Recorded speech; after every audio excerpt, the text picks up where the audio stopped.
નમસ્કાર, આપ જોઈ રહ્યા છો નેશન પ્લસ ન્યૂઝ. હું છું આપની સાથે હેતલ.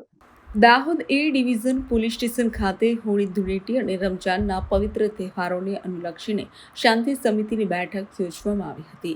દાહોદ એ ડિવિઝન પોલીસ સ્ટેશન ખાતે હોળી ધૂળેટી અને રમજાનના પવિત્ર તહેવારોને લઈ શાંતિ સમિતિની બેઠક યોજવામાં આવી હતી. તેમાં દાહોદના ડીવાયએસપી ભંડારી અને અનિરુદ્ધ કામડિયાની ઉપસ્થિતિમાં શાંતિ સમિતિની બેઠક યોજવામાં આવી હતી.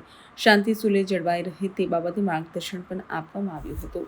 આજ રોજ દાહોદ ટાઉન એ ડિવિઝન પોસ્ટે ખાતે આગામી સમયમાં આવનાર હોળી ધૂળેટીના તહેવાર, રમજાન માસના અન્વયે કોઈપણ પ્રકારના અનિચ્છનીય બનાવ ના બને, વિસ્તારની અંદર સુલભ શાંતિ જળવાઈ રહે, કોમી ભાઈચારો, ધાર્મિક ભાઈચારો જળવાઈ રહે, તે અન્વયે શાંતિ સમિતિ બેઠકનું આયોજન કર્યું છે.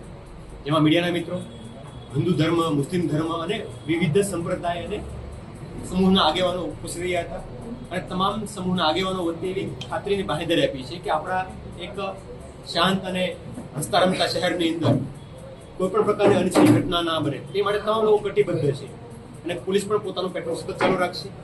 કોઈ પણ પ્રકારની ઘટના ઘટે તાત્કાલિક પોલીસ સંપર્ક કરવો. કોઈ લોકો કોઈની ઈચ્છા વિરુદ્ધ કોઈને કલર ના ફેંકે અથવા બોટ ઉઘરાવવી કે બળજબરીથી કોઈ પાસે પૈસા કઢાવવા, કલર ફેંકવાના નામ પર ડરાવવા ધમકાવવા એ બિલકુલ ઇલીગલ એક્ટિવિટી છે, ગેરકાયદેસર છે અને આ પ્રકારની પ્રવૃત્તિ ધ્યાનમાં આવશે તો કાયદાકીય એક્શન લેવામાં આવશે. એનો બહુ સ્પષ્ટ અમારો મેસેજ છે.